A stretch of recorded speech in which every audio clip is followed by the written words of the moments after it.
नमस्कार दर्शकों, मेरा नाम सोनू और आज हम चंदा मामा की एक कहानी सुनने वाले हैं जिसका शीर्षक है अपरीक्षित कार्यक्रम।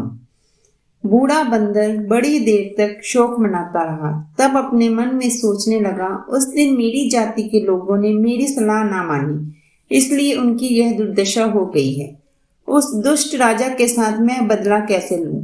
लोग कहा करते हैं कि अगर अपने वंश के प्रति अन्याय होता है तो जो लोग उसका बदला नहीं लेते वे परम नीच हैं।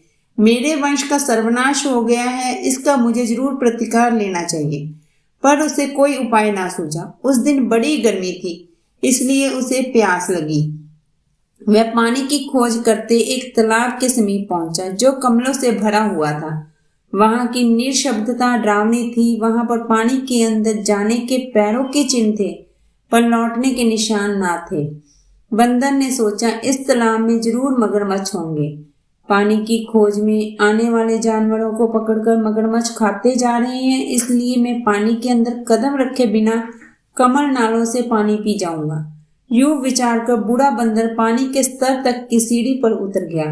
एक लकड़ी से कमल नाल को ऊपर उठाकर पानी पीने लगा। उस वक्त एक यक्षी ने पानी के ऊपर अपना सर उठाया। उसके कंठ में एक अद्भुत हीरो की माला थी। उस यक्षी ने बंदर से कहा, इस तालाब में जो भी कदम रखते हैं वे मेरा आहार बन जाते हैं।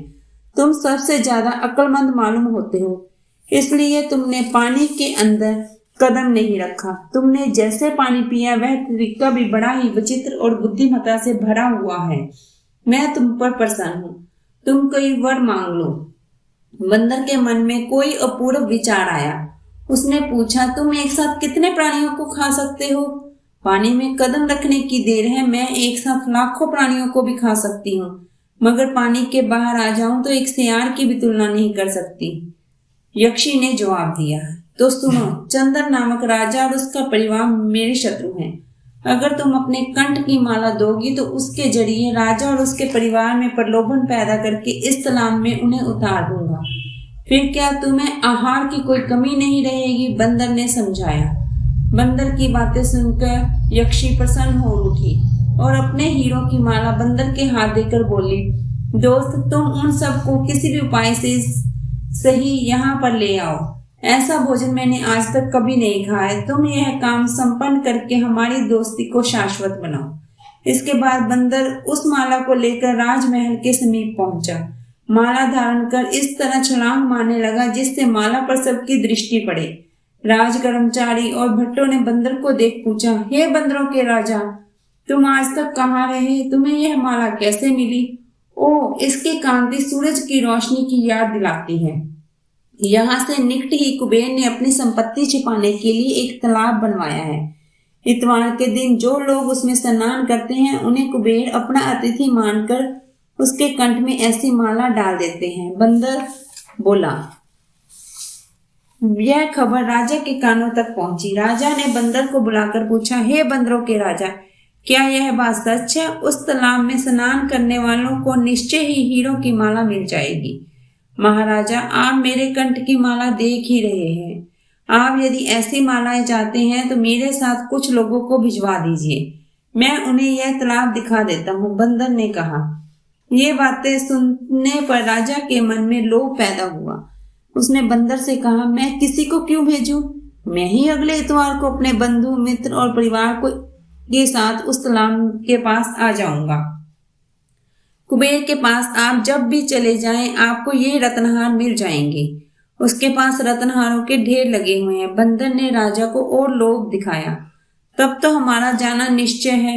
यूं कहकर राजा यह खुशखबरी अपनी रानियों को सुनाने चला गया।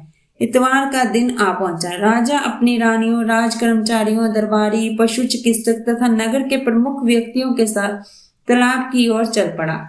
बूढ़ा बंदर राजा की गोद में बैठ गया। दोनों पालकी पर रवाना हुए। दुराशा देवी, तुम्हें प्रणाम। तुम्हारी प्रेरणा से धनवान भी बुद्धिहीन काम कर बैठते हैं, अलध्य रेगिस्तानों में प्रवेश करते हैं। 100 स्वर्ण मुद्राओं वाला व्यक्ति 1000 मुद्राओं की कामना करता है। 1000 वाला लाख चाहता है। लाख वाला राज्य की कामना करता है। राजा तो सारी दुनिया पर ही अधिकार करना चाहता है। जिसके पास राज्य है वह स्वर्ग की कामना करता है। बुढ़ापे में बाल सफेद हो जाते हैं, दांत गिर जाते हैं, आंखें दिखाई नहीं देती, कान सुनते नहीं, मगर उसकी दुराशा चिर यौवन को लेकर होती है। तालाब के पास पहुंचने पर बंदर राजा से बोला, आप सब सूर्योदय तक तालाब में प्रवेश करने के लिए तैयार हो जाइए, वही सही मुहूर्त है। सबको एक साथ पानी में उतरना होगा। सबके लौटने पर आप और हम पानी में उतर जाएंगे। मैं आपको कुबेर के हाथों से रत्नहार दिलाऊंगा। सूर्योदय के होते ही राजा और बंदर को छोड़ बाकी सब लोग उत्साह के साथ तालाब में उतर पड़े, पर वे बड़ी देर तक लौट कर न आए। इस पर राजा ने बंदर से पूछा, ये लोग लौटते क्यों नहीं? इस पर बंदर छलांग मारकर एक बरगद पर जा बैठा। तब बोला, हे दुष्ट राजा, आपके सारे परिवार को इस तालाब में रहने वाले यक्षी ने खा डाला है। आपने अपने घोड़ों की पीड़ा को दूर करने के लिए निर्दयता पूर्वक मेरे जाति के सभी लोगों को मरवा डाला। अब उसका बदला लेने की बारी मेरी है। मैंने आपके सभी आत्मीय व्यक्तियों को यक्षी का शिकार बनाकर अपनी व्यथा को दूर किया। अब मेरा बदला हो चुका है। आप राजा हैं, इसलिए मैंने आपको प्राणों के साथ छोड़ दिया। आपको जिंदगी भर अब इस पीड़ा का अनुभव करना होगा। ईंट का बदला पत्थर से लिया, हत्या का बदला हत्या से लिया। यही हमारे बंदरों का नियम है।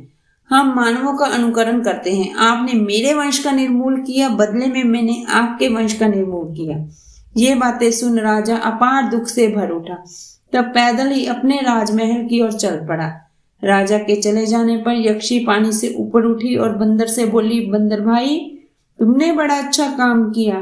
अपने शत्रुओं का संहार किया, साथ ही रत्नहार प्राप्त किया, एक मित्र को भी प्राप्त किया। इसके बाद बंदर बड़ी प्रसन्नता के साथ जंगल में चला गया।